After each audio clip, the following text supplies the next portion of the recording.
Yes, the world is watching what we do. Yes, America's destiny is ours to choose.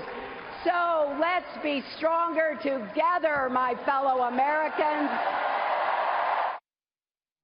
Welcome to this special edition of the Journal Editorial Report. I'm Paul Gigot, and that was Hillary Clinton formally accepting her party's nomination for president Thursday and capping off the final night of the Democratic National Convention in Philadelphia, where she was hailed as a change maker by her husband, former President Bill Clinton, and an experienced, steady hand by the man she hopes to succeed. There has never been a man or a woman, not me, not Bill, nobody more qualified than Hillary Clinton to serve as President of the United States of America. Joining the panel this week, Wall Street Journal columnist Bill McGurn, associate editorial page editor James Freeman, opinion journal host Mary Kissel, and best of the web columnist James Taranto. So, Bill, I think the Republicans, the Democrats had three goals this week. They needed to unite the party, they needed to raise Hillary Clinton's favorables, and they needed to reduce Donald Trump's favorables. Let's take them one at a time. How'd they do in uniting the party, getting the Sanders people on board? Look, I think they did well on 2 points. They rallied the hall, a lot of enthusiasm. Not so sure for the folks back home, if you're watching this, had quite the same impact. They also rallied another important constituency, the media.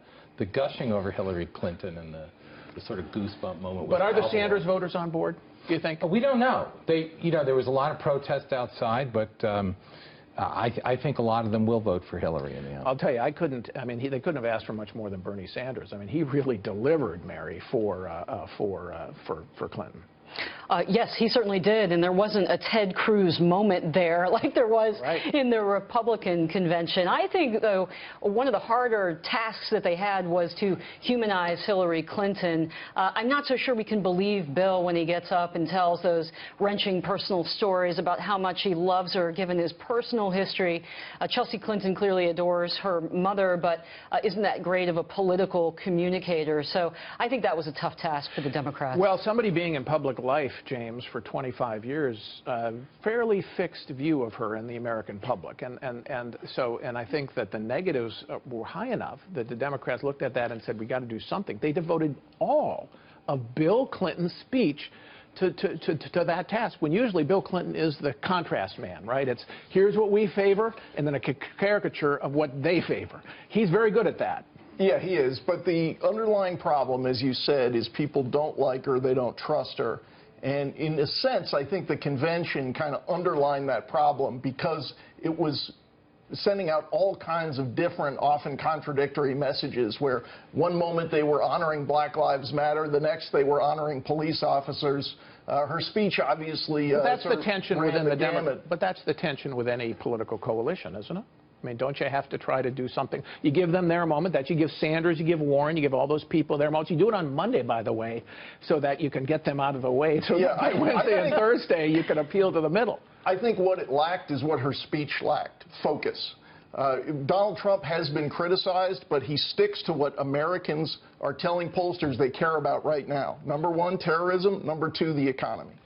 Yes. I just want to go back to the party unity question. I think there was a Ted Cruz moment when Sanders spoke. I was in the hall, and I distinctly heard him get booed when he endorsed the party's nominee, which was the opposite of what happened to Cruz. He got booed when he declined to endorse the party's nominee. Also, Mrs. Clinton's speech on Thursday was interrupted by hecklers at least a dozen times. I understand that didn't come through at home, but what you heard was were these chants, these seemingly spontaneous and unusually timed chants of Hillary, Hillary. And particularly, that was to shout down the hecklers. Particularly nasty moment when Leon Panetta was making the case for a hawkish foreign policy. And that goes to the stuff about the military and the cops. You can't fool all the people all the time. You know, they put police officers up there, they put the military up there. This is equivalent to the Clintons before supporting traditional marriage as Barack Obama. It's a wink at the convention. We know they don't believe it. I think they made actually a good decision. They went with the Hillary they've got. I don't think they did try as much to humanize her.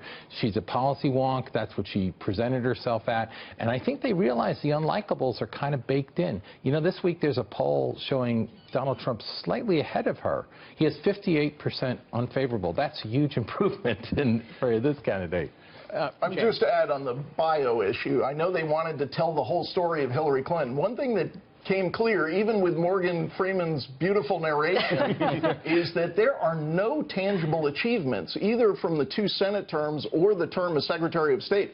The signature achievement they were telling us about this week was a deal that Orrin Hatch and Ted Kennedy cut over children's health care 20 years ago when her husband was president. Well, so I think that's a problem. Mary, fascinating strategy came through for me, which was the Democrats didn't try to make this a classic left-right ideological battle. They basically said Trump, to try to separate Trump from the Republicans and from conservatives, and said Trump is uniquely unfit for president and a threat even to our democracy. That's very rare for what the Democrats did. They didn't do that in 2012. They didn't do it in 2008. They haven't run that kind of campaign in a long time. Smart strategy? Well, I think it's a smart strategy for now, insofar as they want people to be afraid of a Trump presidency, right. So afraid that they turn out to vote. But there is a risk as well. I noticed Jane Sanders, Bernie Sanders' wife, was quoted as saying, we have to unite against Trump because he's a different kind of Republican. Well, he's a different kind of Republican could be taken either way. The Republican Party is not necessarily all that popular. The brand is not great, so maybe that plays better with some of the Democrats he's trying to get. But they're clearly they're trying to look. They're he's also trying to get Republicans. Exactly. He's trying to get independents and Republicans, never Trumpers. But the Republicans aren't happy with the people who've been running the Republican Party. That's why they picked him. So this idea that he's outside the establishment, I think that cuts in his favor. Yeah, but on the other hand, there's a lot of suburban Republicans and college-educated Republicans who are really nervous about Trump. They don't like his foreign policy, for example. They don't like his I think that's true, but further to what James says, one thing that's very different, and you see the Democrats reacting, for the first time in 30 years, maybe even longer, the Democratic presidential nominee is going to face a Republican who is relentlessly on offense. That doesn't happen. That didn't happen with Mitt Romney, didn't happen with McCain.